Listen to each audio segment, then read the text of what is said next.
آج ہم how to win friends by Dale Carnegie اس بک کو ڈسکس کرنے لگے ہیں۔ کیا آپ کو اندازہ ہے کہ جیسے جیسے انسان بوڑھا ہوتا ہے اگر اس کے دوست کم ہوں تو یہ موٹاپے جیسی خطرناک بیماری یا سگریٹ پینے سے زیادہ مضر صحت ہے۔ کیا آپ جانتے ہیں کہ کام کے دوران اگر دوستانہ ماحول ہو تو کام کرنے کی صلاحیت 7 ٹائمز انکریز کر جاتی ہے۔ ان سب باتوں کے علاوہ کیا یہ اچھا نہیں ہے کہ آپ جن کے ساتھ کام کر رہے ہوں وہ آپ کے دوست ہوں، نہ کہ وہ لوگ ہوں جو آپ کی ترقی سے جل رہے ہیں یا آپ کو ہرانے میں یا نیچا دکھانے میں ہر قدم پر پوری کوشش کر رہے ہیں۔ ہاؤ ٹو ون فرینڈز آپ کو بیسیکلی وہ تمام راستے، وہ طریقے، وہ اچھائیاں سکھاتی ہے جس سے آپ ایسے دوست بنا سکیں جو آپ کے مشکل وقت میں آپ کے کام آ سکیں۔ اس بک کے پرنسپلز آج بھی اسی طرح اپلیکیبل ہیں جس طرح 1936 میں تھے، اور شاید آپ کے چلڈرن یا گرینڈ چلڈرنس کے دور میں بھی اسی طرح اپلیکیبل ہوں گی جس طرح کی یہ آج اپلیکیبل ہیں، اور یہ ہمیں سکھاتے ہیں کہ کس طرح ہم لوگوں کے ساتھ فرینڈشپ ڈیولپ کر سکتے ہیں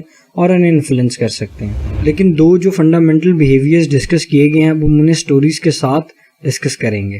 1800 میں ایک پور ڈچ لڑکا تھا جس کا نام ایڈورڈ باک تھا۔ باک نے 6 سال سے زیادہ اسکول ایجوکیشن حاصل نہیں کی تھی، لیکن پھر بھی وہ بہت سکسیسفل میگزین ایڈیٹر بنا اپنی زندگی میں۔ اب یہ سب اس نے کیسے کیا؟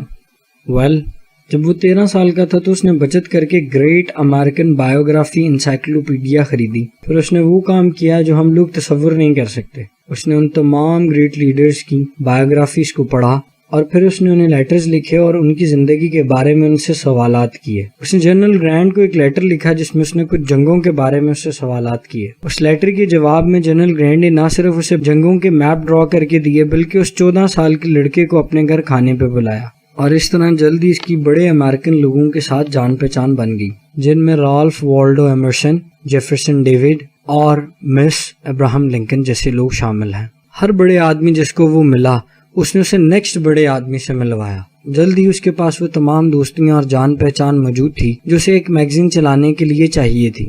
اس کے دوسروں میں معمولی سے انٹرسٹ نے اس کی اتنے بڑے لوگوں سے جان پہچان بنا دی کہ وہ ایک سکسیسفل بزنس مین اور ایک سکسیسفل میگزین ایڈیٹر بن گیا۔ اس سے ہمیں اس بات کا پتہ چلتا ہے کہ پہلا فنڈامنٹل بیہیویئر پرنسپل یہ ہے کہ ہم دوسرے لوگوں کی زندگی میں جینوئنلی انٹرسٹ شو کریں جو ہمیں ان کا دوست بنا دیتا ہے۔ آتھر کہتے ہیں آپ 2 سال میں لوگوں کو اپنی لائف میں انٹرسٹڈ کر کے اتنے دوست نہیں بنا سکتے ہیں جتنے آپ 2 مہینے میں ان کی لائف میں انٹرسٹڈ ہو کر بنا سکتے ہیں۔ کسی کی زندگی میں جینوئن انٹرسٹ شو کرنے کا طریقہ کار یہ ہے کہ آپ دیکھیں کہ وہ اپنا ٹائم کیسے اسپینڈ کرتے ہیں، کون کون سی چیزیں انہیں ایکسائٹ کرتی ہیں، پھر ان کے انٹرسٹ کو اپنا ٹیمپریری پیشن بنا لیں، مطلب ان چیزوں سے مرغوب ہوں جو انہیں مرغوب کرتی ہیں۔ فار ایگزامپل، اگر کوئی بکس پڑھنے کا شوقین ہے تو آپ اسے پوچھیں گے کہ کون کون سی اچھی بک ہے جو میں پڑھ سکتا ہوں یا جو مجھے پڑھنی چاہیے، یا ایسی کون سی جگہ ہے جہاں سے مجھے اچھی بکس ملیں گی۔ کسی کی زندگی میں جینوئنلی انٹرسٹڈ ہونے کا سب سے بڑا فائدہ یہ ہے کہ وہ آپ کی فیور میں کام کرنا شروع کر دیتے ہیں۔ فار ایگزامپل، 20ویں صدی کے شروع میں ایک آدمی تھا جس کا نام ایڈورڈ چیلف تھا۔ ایڈورڈ اپنے بوائے اسکاؤٹس کے لیے پیسے اکٹھے کر رہا تھا تاکہ ان میں سے کسی ایک لڑکے کو جیمبرو یورپ میں بھیج سکے۔ اسے ایک بگ کارپوریشن کے پریزیڈنٹ کو ملنا تھا۔ اس پریزیڈنٹ کو ملنے سے پہلے اسے پتہ چلا ہے کہ اس کے پاس ایک $1 ملین کا چیک ہے جو اس نے دیوار پر ہینگ کر رکھا ہے، جس کا اسے بہت پراؤڈ ہے۔ تو ایڈورڈ نے اسے ملتے ہی کہا کہ کیا وہ چیک دیکھ سکتا ہے 1 ملین کا، کیونکہ وہ کسی ایسے آدمی کو نہیں جانتا جس نے 1 ملین کا چیک لکھا ہو، اور وہ اپنے لڑکوں کو بتانا چاہتا ہے کہ اس نے 1 ملین کا چیک دیکھا ہے۔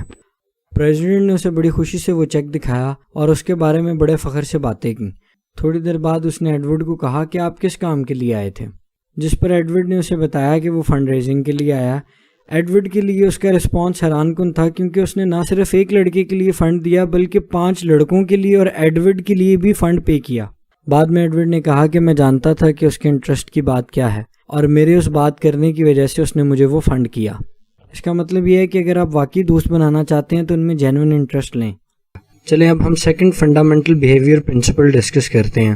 اس آدمی کے بارے میں سوچیں جو آپ کی تعریف کرتا ہے، آپ کے گھر کی تعریف کرتا ہے، آپ کے کام کی تعریف کرتا ہے، یا آپ کے کھانے کی تعریف کرتا ہے۔ اس سے تعریف سننے کے بعد آپ کا پرسیپشن اس کے بارے میں کیا ہوگا؟ اب اس باس یا ٹیچر کے بارے میں سوچیں جو آپ کی تعریف کرتے ہیں، پھر ان کا کمپیریزن ان ٹیچر سے، باسز سے کریں جو آپ کی بالکل تعریف نہیں کرتے۔ کیا آپ نے کبھی ان سوالات کے بارے میں سوچا ہے؟ مثال کے طور پر میں آپ کو ایک آدمی کا قصہ سناتا ہوں۔ ایک الیکٹریکل انجینئر ایک کمپنی میں کام کرتا تھا۔ ایک دن اس نے ویلڈرز کو ٹیمپریچر سینسر اسٹیل پائپ میں انسٹال کرنے کا کام دیا. وہ جب شام کو چیک کرنے کے لیے آیا تو اس نے دیکھا کہ تمام ٹیمپریچر سینسرز رانگ پائپ میں انسٹال کر دیے گئے ہیں. جب اس نے وہ دیکھا تو وہ بہت پریشان ہو گیا کیونکہ اس غلطی کی وجہ سے یہ پروجیکٹ ایک دن پیچھے چلا گیا تھا اور اس کا نقصان کروڑوں میں تھا. اور جب آفیشیل میٹنگ ہوئی تو اس نے تمام غلطی ایکسیپٹ کی اور کہا کہ یہ انٹائرلی اس کا فالٹ ہے اور وہ اس کو فکس کر دے گا. یوں اسے مایوسی کا سامنا کرنا پڑا، لیکن گھر جانے سے پہلے ایک سینئر انجینئر نے اسے بلایا اور اس کی ہمت کی داد دی. اس نے کہا کہ تمہارے جیسا کانفیڈنس ہمیشہ سے میری خواہش رہی ہے. انجینئر کی اس تعریف سے اس کا موڈ بالکل بدل گیا اور تمام مایوسی ہوا میں کہیں گم ہو گئی. اس سے بھی زیادہ مزے کی بات یہ تھی کہ وہ شخص اس انجینئر کو پہلے عجیب انسان سمجھتا تھا اور اسے ہمیشہ سے اوائڈ کرتا تھا، لیکن اس تعریف کے بعد اسے ایڈمائر کرنے لگا. اس کی سمپل سی وجہ یہ تھی کہ اس سینئر انجینئر نے اس کی حوصلہ افزائی کی اور اس کی ہمت کو اکنالج کیا، جو کہ عام طور پر لوگ نہیں کرتے ہیں. دوسرا فنڈامنٹل پرنسپل لوگوں کو فریکوینٹلی ان کی کسی اچھے کام پر داد دینا ہے، انہیں پریز کرنا ہے. ڈیل کارنیج کہتے ہیں کہ لوگ اپنے آپ کو کرمنل سمجھتے ہیں اگر وہ اپنی فیملی کو یا امپلائیز کو 6 دن تک کھانا نہ کھلا سکیں، لیکن وہ 6 دن، 6 ہفتے یا 6 سال تک بھی ان کی ایک اچھی بات پہ جس پہ وہ ڈیزرو کرتے ہیں ان کی تعریف نہیں کرتے اور اسے محروم رکھتے ہیں اس تعریف سے جو کہ وہ اتنا ہی پسند کرتے ہیں جتنا کہ وہ کھانے کو. ہم سب انسان ہونے کے ناطے اپریسیشن کے بھوکے ہوتے ہیں. اس لیے عظیم چارلز شارپ نے کہا تھا کہ اگر مجھے کوئی چیز یا کام اچھا لگے تو میں دل کھول کر تعریف کرتا ہوں اور کھل کر داد دیتا ہوں. چارلز کی طرح ہمیں بھی دوسروں کو ان کے اچھے کاموں پر داد دینی چاہیے. اگر آپ کسی کو ورکر کو معمول سے زیادہ محنت کرتے ہوئے دیکھیں تو ضرور ان کے پاس جائیں اور ان کی محنت کی تعریف کریں اور اس میں بالکل مت ہچکچائیں. اگر آپ کا کوئی گھر کے کاموں میں ہاتھ بٹا دے تو ان کی محنت پر بھی انہیں داد دیں. داد دینے کو اپنی روزمرہ کی عادت بنا لیں. روز دن میں 2 منٹ ضرور نکالیں اور اپنے کسی کو ورکر کو یا کسی دوست کو اس کے ریسنٹ اچیومنٹ پر ضرور اپریشیٹ کریں. اور اگر آپ انہیں یہ سب کچھ میسج پہ کہتے ہیں تو اسے اس طریقے سے رائٹ کریں کہ وہ بالکل پرسنل لگے. اور اگر یہ کام آپ فیس بک پہ کر رہے ہو تو ان کی پوسٹ کو صرف لائک مت کریں، بلکہ بہتر ہے کہ آپ ان کے لیے کوئی نہ کوئی کمنٹ ضرور لکھیں، انہیں میسج میں کوئی چیز لکھ کر بھیجیں اور انہیں بتائیں کہ آپ کو ان کی پوسٹ میں ایگزیکٹلی کیا اچھا لگا. آپ کے داد دینے سے لوگ آپ کی فیور میں کام کرنا شروع کر دیں گے. ڈیل کارنیج کے مطابق یہ ایک ٹول ہے. ڈیل کارنیج پیمیلا ڈینم کی ایک سٹوری بتاتے ہیں جو کہ ایک سپروائزر تھیں جن کا کام ایک صفائی والے کو سپروائز کرنا تھا جو کہ اپنے کام میں بہت ہی برا تھا. اپنی کتاب میں وہ کہتے ہیں کہ دوسرے ورکر اس کی بےزتی کرتے اور ہال وے اس کو جان بوجھ کر گندا کرتے تھے جس سے اس کا حوصلہ اور کم ہو جاتا تھا اور کام کی صلاحیت بھی کم ہو جاتی تھی. سچویشن اتنی بری تھی کہ آفس میں وقت ضائع ہو رہا تھا.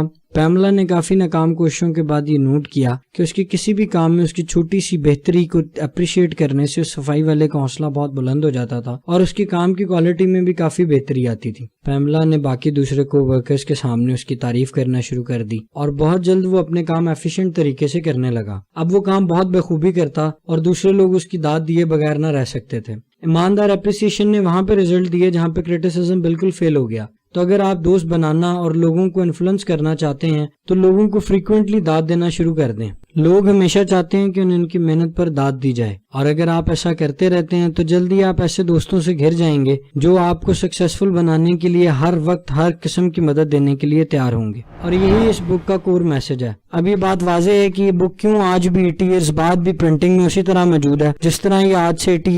اگر آپ کو ویڈیو پسند آئی ہے تو اس کو لائک کریں، چینل کو سبسکرائب کریں اور بیل آئیکن کو دبانا نہ بھولیں.